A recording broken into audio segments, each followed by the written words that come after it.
我知道呢度咧好多人都有用緊 IBKR 呢個證券平台啦，不過我相信咧有90%嘅人啊，就算你用咗 IB 好耐啊，都會咧忽略咗 IB 入邊咧其實有幾個好實用嘅工具嘅。如果你識得用呢啲工具，其實係可以提升你嘅投資效率，從而提升你嘅投資回報嘅。嗱，如果平時咧你 log in 咗 IB 戶口之後，望一望自己嘅股票今日賺定蝕，然後落盤成功，跟住 log out 走人，從來都冇留意過冇用過其他 IB 嘅工具嘅話咧，咁今日咧我就要恭喜你啦，因為咧你遇上我呢條片啊。嗱，以下落嚟咧我就會同大家咧介紹同埋示範 IB 入邊咧有5個好實用嘅工具啊。嗱，首先咧第一個咧想介紹嘅咧呢一個工具咧，大家每一次 log in 咧其實都見到佢嘅，但係好多時咧大家就忽略咗冇用過。呢個咧就係你投資表現嘅業績表現圖啦。嗱，呢個 chart 咧就係你嘅業績回報嘅成績表啊，佢個回報率咧係即時係 real time 嘅，條線向上嘅話即係你嘅回報係增加緊啦，條線向下即係你嘅回報係跌緊啦。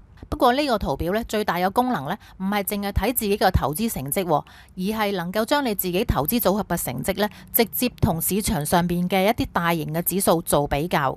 嗱，喺呢個 box 入邊咧，你可以揀咧市場上邊呢一啲嘅主要嘅指數嘅，美國 S&P 500指數啦、Nasdaq 啦、羅素2000、德國 DAX、日經平均指數同埋香港嘅恒生指數。如果你平時咧係慣咗用手機 log in 嘅戶口嘅話咧，咁呢個功能咧應該未用過啦，因為手機版咧呢個圖咧係冇得做 comparison 嘅，所以咧最方便嘅方法咧就係直接上嚟 web 版啦。咁喺下邊描述欄咧都放咗 IB 嗰條連結啦，如果你要 log in 嘅話咧，可以直接 click 嗰條連結嘅。你每揀咗一個嘅市場指數嘅話咧，你就會見到呢個 chart 咧有2條線搭埋一齊噶啦。一條線呢，就係你自己投資組合喺過去嗰段時間嘅回報率啦，另一條線呢，就係呢一個市場指數嘅回報率。所以你個投資回報好定唔好呢？透過去同市場嘅指數比較呢，先至更加可以清楚睇到嗰個 picture。咁當然啦，我哋目標唔係話要年年跑贏個大市啦，因為呢個世上只有少數嘅基金經理可以做到長線跑贏市場，我哋普通投資者係冇可能做到嘅。但係透過呢同一啲市場嘅指數去比較呢，其實我哋先至可以真正去了解到自己嘅投資性格係點樣嘅。所以下次呢，如果大家 log in 嘅戶口呢，不妨呢花少少時間嚟到呢個圖表 click 入去比較一下。嗱，第二個要介紹嘅咧就係 Portfolio Analyst 啦。嗱，喺呢一個業績與報告拉落嚟嘅第一個功能咧，就係 Portfolio Analyst 啦。嗱，顧名思義啦，佢就係一個咧為你個 portfolio 做一個深度分析嘅工具啊。呢個功能咧實在太強啦，因為咧佢可以令我哋一個普通散戶啊，都化身成為一個專業嘅財務分析師啊。佢入邊咧計算咗好多種嘅績效指標啦，等我哋可以了解自己嗰個 portfolio 賺錢蝕錢嘅真正原因啊。如果要詳細介紹呢個功能咧，真係要用晒成條片嘅時間啦。咁所以今日咧只會簡單介紹嘅啫。首先咧，我哋做咗啲設定先啦。第一咧，你可以自己揀一個時間範圍啦，唔使話限死，淨係睇得7日啊、1年啊。咁第二咧，顯示嘅頻率你可以睇日線圖、月線圖或者季線圖啦。第三，佢可以咧同市場做對比嘅，而且佢個圖咧最多可以一次過咧用3個市場基準啊，同自己個 portfolio 做比較。而且咧佢可以揀嘅基準咧多達成300幾個啊。嗱，呢度有個加號，撳入去咧，入邊咧除咗一啲市場嘅 index 之外啦，仲有 ETF 啦，同埋個別嘅股票。例如啊，如果你想同股神巴菲特去比較下，咁你可以揀巴郡呢隻股票。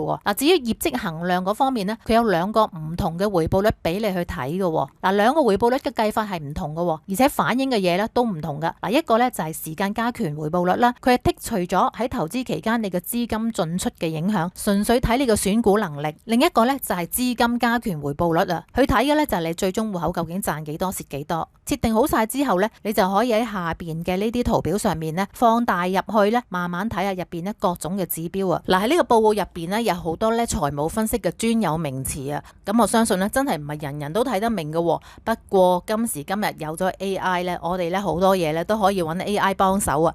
嗱，呢一度咧撳個 print 掣啦，然後咧就將你睇唔明嗰份報告咧 save 做一份 PDF， 跟住咧將你份 PDF 咧直接掉俾 AI， 跟住再同 AI 講，請你用一個外行人都明白的方法解釋這份報告。咁 AI 咧就會有詳細嘅解釋，同埋肯定你係會聽得明㗎咯。我自己咧亦都試咗好多個唔同嘅 AI 嘅 app 啦，同自己做咗好多嘅分析啦，同埋幫自己咧去自動化理財啊。咁第日咧喺呢個平台度咧，我再慢慢同大家分享。第3個要介紹嘅工具咧就係叫做預計收入啊。嗱，呢個預計收入咧就係放喺 Portfolio Analyst 入邊嘅其中嘅一個 table 嚟噶。如果你係一個食色一族嘅話咧，呢個功能咧簡直就係必備啊！嗱，大家望到呢個表啦，呢個咧就係我未來12個月預計嘅現金流收入啊！如果你係一個咧好中意收取被動收入嘅人啦，你戶口入邊有好多隻收息股啊，又有債券啊，又有 ETF 啊等等，咁你咧根本咧就唔會記得究竟每個月有幾多錢入賬噶。呢個功能嘅作用咧就係會根據翻你目前戶口嘅持倉咧，自動推算你未來12個月每個月嘅預計現金流啊！嗱，點解係預計現金流呢？因為股息會變噶嘛，有陣時會加，有時會減，所以呢個表入邊計出嚟嘅數呢，唔係100%嘅準確，但係呢，佢就提供咗一個好有參考價值嘅現金流狀況啦。佢可以令到我呢一眼就睇到邊一個月份呢，我就收息收得最多啦，邊個月份呢，我係會冇收入啦，等我呢可以提前規劃。第4個要介紹嘅工具呢，就係叫做 AskIBKR 啊！嗱，呢個工具呢，就係一個 AI 工具嚟嘅喎。喺我哋嘅界面嘅右上方呢，見到有一個圓形嘅 icon 啦。嗱，呢個 icon 呢，就係叫做 AskIBKR 啦。佢就係我哋一個24小時嘅查詢助理啊。咁即係話你問乜佢答乜咯。咁當然啦，佢唔係出邊嗰啲 AI 咁樣啦。佢問嘅問題呢，只能夠係圍繞住同你嘅 portfolio 有關嘅一啲問題嘅啫。嗱，點解我覺得呢個工具好有用呢？以下落嚟我要示範俾大家睇呢，你就明噶啦。嗱，我自己都係一個食色一族嚟嘅，咁我就想睇下究竟我由開戶口到而家為止，我每一隻嘅股份總共收到嘅股息收入係幾多呢？ Total dividend of each stock 系統呢就用咗3秒鐘。佢就俾咗個答案我啦。嗱，而家大家見到個畫面咧，梗係我 blur 咗佢啦。但係其實佢個答案呢，係將我而家所有揸住嘅股份，同埋我已經沽咗以前曾經持有嘅股份，每一隻嘅股份總股息收入呢，全部列晒出嚟啊！呢一條數如果以前我要 check 嘅話呢，我就要逐年嘅 statement 跟住抄翻出嚟，然之後呢再自己手動去加。咁咧究竟要用幾耐時間呢？我唔知啦。咁煩嘅嘢我梗係唔會做啦。所以以前我根本就冇 check 過。但係而家有咗呢個功能呢，我只係用3秒鐘呢就有答案啦。咁我試下用中文去輸入問題又得唔得呢？咁我而家呢就問啦，股息、利息、總收入，噔噔噔噔，個系統呢就係用咗6秒嘅時間，耐少少，咁佢就俾咗答案俾我咯。嗱，IB 咧就話咧呢一個功能咧就係 AI 驅動嘅，不過我都要實話實說，其實佢個 AI 技術咧就唔係咁成熟嘅啫。你見我頭先輸入嗰啲問題咧都係好簡單嘅，因為佢對於一啲複雜嘅句子咧，佢係 identify 唔到咧，未必俾到答案我㗎。仲有咧就係 IB 咧就話咧呢個 AI 功能咧入邊計嘅數咧未必完全係準確嘅。如果你要進行投資嘅話咧，咁就最好就係自己 double check 啦。不過咧我自己就冇 double check 過條數啦，但係望落去咧就覺得 make sense 嘅。第5個要介紹嘅咧就係股息再投資啦。之前咧成日都有網友問啊 ，IB 可唔可以做到股息再投資噶？咁咧而家可以啦。嗱，咩叫做股息再投資咧？如果你係用咗呢個功能嘅話咧，即係話咧你嗰隻股份收到個股息咧，系統就會自動將啲股息咧買入翻呢一隻股份，目的就係咧長線投資嘅時候咧可以加快嗰個複息回報嘅威力啊！呢個功能我哋喺邊度揾佢出嚟咧？喺你個戶口嘅右上角設置。跟住揀交易，然後咧就有一個叫股息選擇。咁你見到咧，其實系統咧本身咧就設定咗咧所有嘅股息咧係會接收現金嘅。如果你想用股息再投資嘅話咧，你就要 click 入去，再揀翻邊一隻收息股你想咧去進行股息再投資。不過咧要留意啦，呢個股息再投資咧唔係話所有股份都做到嘅。咁因為唔係所有股份都可以買賣到稅股噶嘛，所以主要咧都係以美股為主嘅。另外咧，大家要注意啦，股息再投資咧都係一個交易嚟噶嘛，所以一樣係會收佣金噶。所以大家要睇下究竟你收到個股息金額有幾多呢？如果個金額太細嘅話呢，咁就唔建議咧你做呢個股息再投資啦，因為咧你個佣金成本咧佔咗你個投資額太多咧，就好唔划算噶啦。